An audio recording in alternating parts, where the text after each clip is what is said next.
The upgrade at Michigan has been substantial under Jim Harbaugh, but progress and improvement can only be measured one way going forward.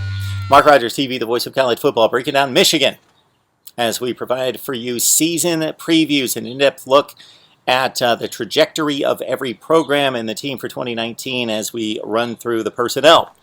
And we stop in Michigan, but before we do, of course, grab the Amazon link in the description section below. Help us build the channel by doing your Amazon shopping using that link, and also the hashtag #SamStrong. So what that is it's a worthy cause for Volunteer Roadshow, a joint venture between a number of YouTubers. I'm honored to be asked myself. Volunteer Roadshow, his son's fight against cancer, and St. Jude's Hospital. What you do is you get on that link, you go to betnow.eu, use the promo code MRTVCFB, and you get 50% added, 50% I said, added to your account balance. Let's talk Michigan football. 10-3 last season, 8-1. Sounds good?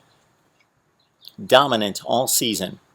Then they hit Ohio State, hit Columbus, and hit a brick wall as they do every year.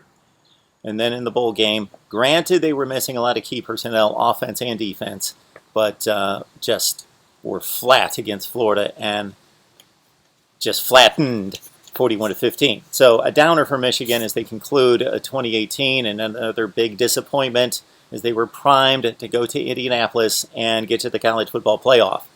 Didn't make it happen. 10-3, 8-1 last year, followed up an 8-5, 5-4 downer in 2017. That was a major disappointment. Of course, Jim Harbaugh's first 2 years, especially considering the expectations coming off 5-7 when he took the program over in 2014. 10-3, 7-2 in the Big Ten. His first season, they win a bowl game against Florida. Then they go 10-3 again and 7-2 after losing to Florida State by 1 point in the Orange Bowl. So things were looking up. Michigan's back, but they have not completed the deal against that team. Yeah, against that team, Scarlet and Gray. So the trajectory is kind of odd. They're 38-14 under Harbaugh. Compare that to 31-20 before he got there. So that's a 6.5 game improvement. 27-9 in the Big Ten under Harbaugh compared to 22-14 the previous 36 games. 5 game improvement. That's substantial.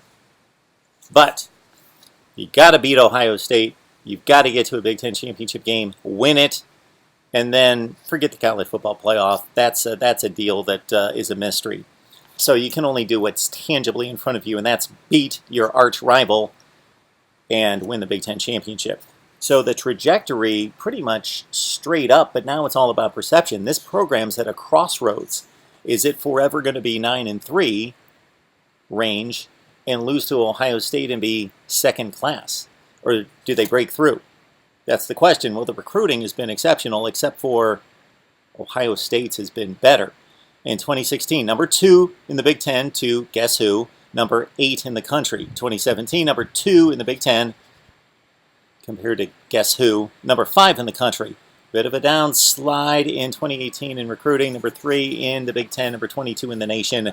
Number 1 in the Big Ten in 2019, number 8 in the nation, and then the projected class right now, according to 247's composite for 2020, is number 2 in the Big Ten, number 8 in the nation.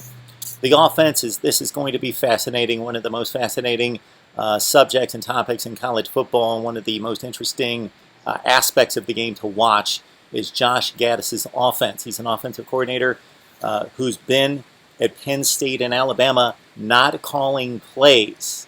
He's got to call the plays now. It's a new era at Michigan. Spread them out, look for the matchups. Heavy shotgun, heavy wide receivers, little use of the tight end, the fullback. Jim Harbaugh's probably still cringing. But he says he's going to stay out of the offense and the play calling. Josh Gaddis is going to have to prove that he can make the play calls. Joe Moorhead did it at Penn State. He watched. He had a lot to do with the game planning. Same thing at Alabama with Mike Locksley, the new Maryland head coach, and Josh Gaddis watching him and being very heavily involved. The wide receivers are really good. Donovan Peoples-Jones, 47 catches, 8 touchdowns. Tariq Black is a guy that's just waiting to break out. Nico Collins caught 38 last year and 6 touchdowns, and he was the one guy that got open against Ohio State. and burned them a couple times. Ronnie Bell, a couple touchdown catches last year. Sorry, tight ends. You were so prominent, and it will be interesting. They're still on the roster. Zach Gentry moves on, but elsewhere, okay, Shea Patterson. How good is he? I think he's extremely good. He's mobile, he's accurate, throws a decent deep ball. Decent, not a cannon for an arm. 65%, 22 touchdowns, 7 picks. But man, this is the offense he's wanted to run. This is what he ran at Ole Miss. This is what he ran at high school. So this is what all these players did in high school, is run this type of attack. The up-tempo or the change in tempos is what Josh Gaddis has talked about. If Patterson goes down, Dylan McCaffrey and Joe Milton are high-end prospects. The running back situation, my goodness. Karan Higdon, 1,000 yards, and off to the NFL, somewhere in camp. Christian Turner and True Wilson are the only two guys that have any semblance of experience. Turner did have 364 rush yards last year. True Wilson only 95. Freshman, Zach Charbonnet, fourth-rated running back in the nation out of California, had some spring injuries that limited him. We'll see if he's ready to go. Who's going to carry the ball in this team? Chris Evans is gone as well. The offensive line might be the best in the Big Ten. Wisconsin fans, be kind. 4 starters are back out of 5. Senior guard Ben Bredesen is one of the best out there. John Runyon is probably the best at left tackle. All right, the defense. This is a mystery. This defense was lights out against everyone. Penn State, Michigan State, Nebraska. I know Michigan State was awful on offense once they got hurt all over the place. But Penn State, Nebraska, teams that scored against other teams. Maryland, 52 against 51 against Ohio State. Couldn't score against Michigan when it really counted.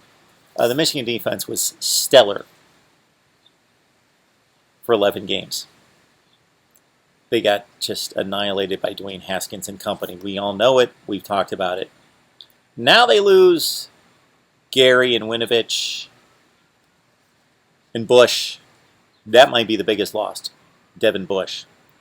New defensive coordinator in Sean Nua. The defensive line is loaded with, it's like when you talk about Georgia football. When I went through the personnel groupings at Georgia, at certain places, especially defensive line, secondary, it's like, okay, how am I going to name all these guys? They've got 12 4 and 5 stars. And that's how it looks on the Michigan defensive line. But they lose a lot of experience. Now, Carlo Kemp and Josh Uche, who had 8 tackles for loss and 7 sacks, really good players. A couple freshmen who might need to factor into the defensive front. Chris Hinton, 4th-rated defensive tackle, and Mozzie Smith, 11th-rated defensive tackle in the 2019 class. The linebackers, you got Josh Ross stepping in at 54 tackles. Devin Gill had 31. Khaleke Hudson is a player I always have liked. 39 stops last year. At corner, Lavert Hill is one of the very best in college football. Forget the stats, nobody throws at him. Daxton Hill, though, the number 1 rated safety in high school football coming out of Tulsa, signed by Michigan, may factor in. Josh Metellus in the defensive backfield at safety, 47 tackles and 3 interceptions. He leads the whole group. The place kicking is going to be a battle. Quinn Nordine was the guy, but he had a slump. Then Jake Moody stepped in and hit 10 of 11. All right, the schedule has a tricky game against Army early in week 2. Notre Dame comes to Ann Arbor, which, of course, if Michigan's still in the Big Ten race but out of the national race, that won't matter except for prestige. But if it's a national championship contender in early November, then Notre Dame coming to the Big House will be huge. And then, of course, Ohio State at the end. And Michigan has to deal with some games we've talked about in ranking their schedule and looking over their schedule in previous videos against the Big Ten Western Division. All right, here it is. It's breakthrough time for Michigan. We know the situation at Ohio State. We've been talking it all off season, the adjustments made in Columbus. Coach, quarterback, games at Michigan. Do they break through? Let me know right here at Mark Rogers TV, the voice of college football. My predictions are coming very soon.